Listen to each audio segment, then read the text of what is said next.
What's up, guys? It's Six Man Sports, and today we're going to be talking about Desmond Bane's rise to the NBA and the 29 players drafted before him. As always, subscribe for more and hit that like button so I know you enjoyed the video. Let's get started. Ever since his rookie season, Desmond Bane has established himself as one of the premier shooters in all of the NBA, and he's continued to improve drastically every year. Let's talk about how Desmond got to the NBA. Desmond played his high school basketball at Seton Catholic High School. Despite leading the state of Indiana with 30 points, 12 rebounds, and 6 assists as a senior, Bane was not ranked by 247 Sports, ESPN, or Rivals, three of the significant recruiting agencies. Bane committed to play college basketball for TCU pretty late in his senior season in May of 2016 after deciding between an offer from Miami and TCU. At TCU, Bane started his freshman year off the bench. He ended up starting, however, 2/3 of the total games that played that season and put together averages of 7 points, 3 rebounds, and 1 assist on 52% from the field and 36% from 3. In the next couple of seasons at TCU, his volume increased, becoming a 16-point scorer in his senior season while increasing his 3-point efficiency throughout all 4 years of college. Because there was no March Madness season in his senior season because of COVID-19, in the 3 tries, the TCU team made one NCAA March Madness tournament, but they lost in the first round. However, they did win one NIT championship over Georgia Tech. The best moment of Bane's collegiate career came when he scored 19 of his 23 points in the second half to defeat number 2 Baylor in a regular season game. After a pretty successful collegiate 4-year career, Bane declared for the NBA draft. Scouts praised his ability to shoot the 3-ball and his ability to come off screens. However, one of his biggest criticisms was his lack of physical attributes to make him a successful defender in the NBA. He stood at 6'6" with a wingspan of 6'4", meaning that his wingspan is shorter than his height, which is very rare when it comes to NBA players.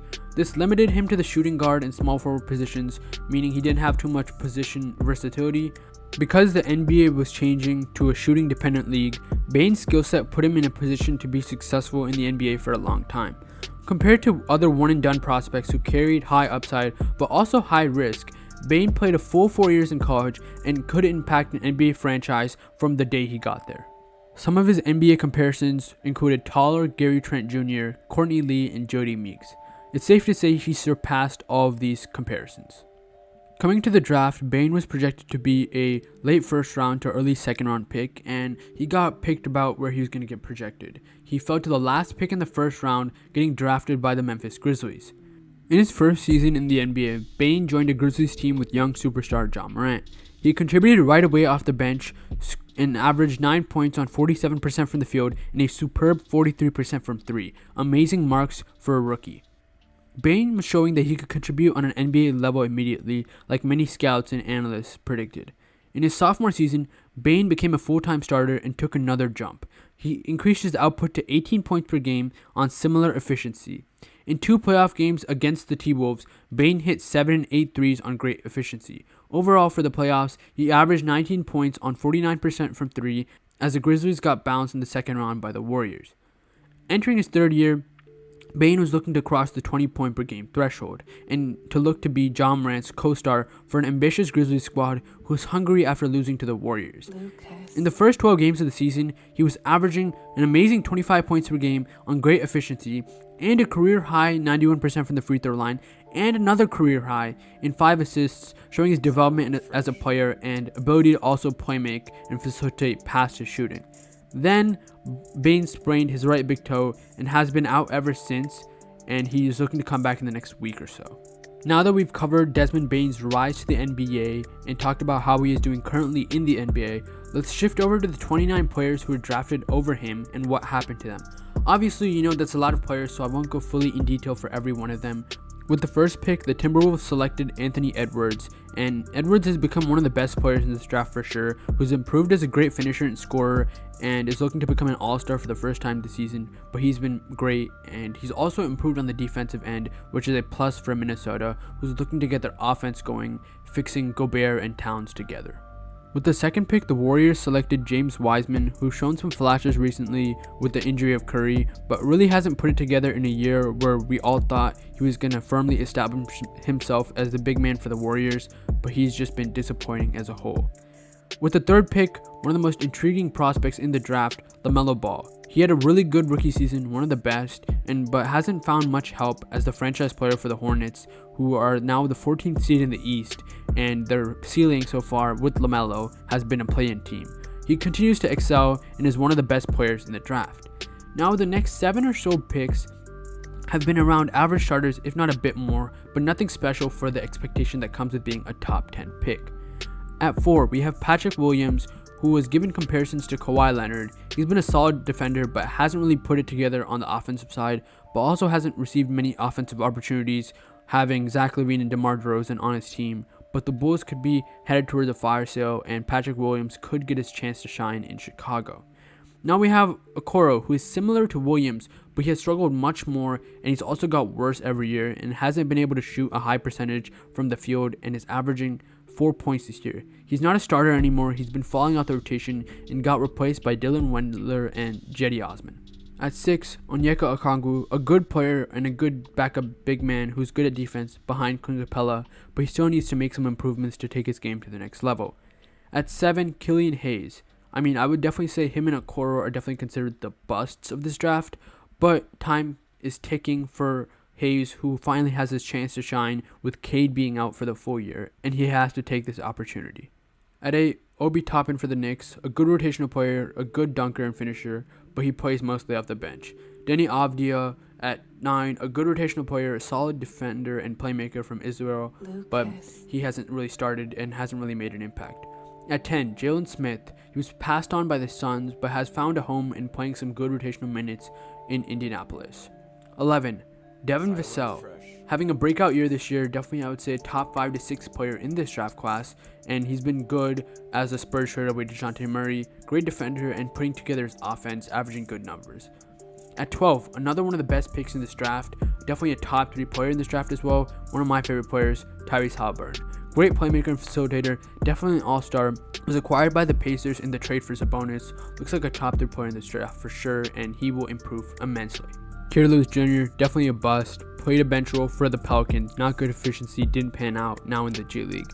At 14, Aaron Nesmith, the final selection of the lottery, was let go by the Celtics, but now plays minutes for the Pacers, hasn't contributed too much.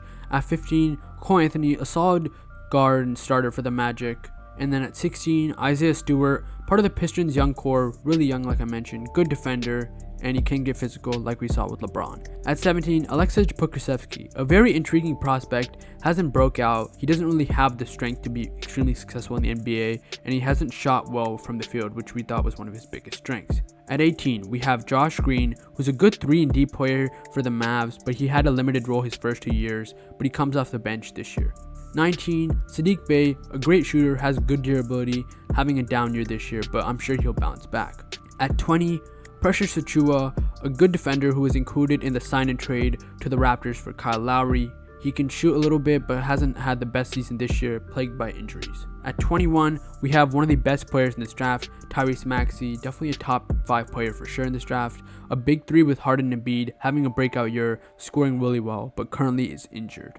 At this 22nd pick, Zeke Naji, a backup to Jokic, has showcased some good shooting in the past, but isn't having a good year this year. Leonardo Bolmaro, he barely plays anymore in the NBA, now is with the Jazz. I can see him going to the G League or the Euro League, a path often taken by some international players who don't succeed as much in the NBA. A recent example would be like Milos Teodosic. At 24, we have RJ Hampton, who also like LaMelo, passed on to college to play in Australia. Now he's a bench player who plays some minutes for the Magic. At 25, Emmanuel Quickley, actually coming out of this draft, he was graded as one of the worst picks in this draft, given a D+ grade. Definitely a top 10 player in this class, with his scoring ability and consistency off the bench for the Knicks. However, he isn't the most efficient player. At 26, Peyton Pritchard, a good rotational player for the Celtics and a great shooter. The Celtics team's very deep, and he might actually play more minutes on many other teams, but he's a good contributor for the Celtics. Okay. At 27, we have Udoka Azubuike, not sure if I'm exactly pronouncing that right, but he was a dominant force in college for Kansas, but like many great college players, his playstyle didn't really translate well to the NBA. He nowadays barely plays. At 28, one of the better picks in this draft, Jaden McDaniels. Not to be confused with his brother Jalen on the Hornets, but Jaden plays for the T-Wolves. He's a starter, he's a good defender and shooter, and a very nice player in this draft. At 29, the very last pick before Desmond Bane. was Malachi Flynn by the Toronto Raptors. He's a backup point guard for the Raptors, had a good rookie year, but since has taken a step back. This year he's shown some more flashes of how good he was in his rookie year, and he might be getting back up to there. And there we have it, the 29 players who were selected before Memphis Grizzlies player Desmond Bane and what happened to them. And pick number 30 is Desmond Bane of the Grizzlies. And yeah, he's having a great season. I think when he comes back, he can put together his case for an all-star if it's not too late. Overall, I think this 2020 draft class was a different one because a lot of players in that lottery we saw, like 4 to 10, just haven't really contributed too much. I mean, they're solid rotation players or good starters. And then we saw a bunch of players in the middle of the pack who have kind of fallen out of the NBA or are clinging on to the bench of many teams. I think if we're making a top 5 players in this draft, I think you got Ant at 1, and then this is going to be a bit controversial, but I got Tyrese Halliburton ahead of LaMelo Ball, so LaMelo's coming in at 3, and then at 4, I'd probably say Tyrese Maxey, and then 5, Desmond Bane. I think 4 and 5 are switchable, but the reason I prefer Maxey is he can create his own shot a bit more better than Bane. And then at 6, we'd definitely say Devin Vassell, he's been good this year. And then 7, we'd have some players, 7, 8, like filling out the rest of the 10, we'd have players like Sadiq Bey, Jaden McDaniels, Precious Achiuwa, and Emmanuel Quickly. That'll probably be my top 10.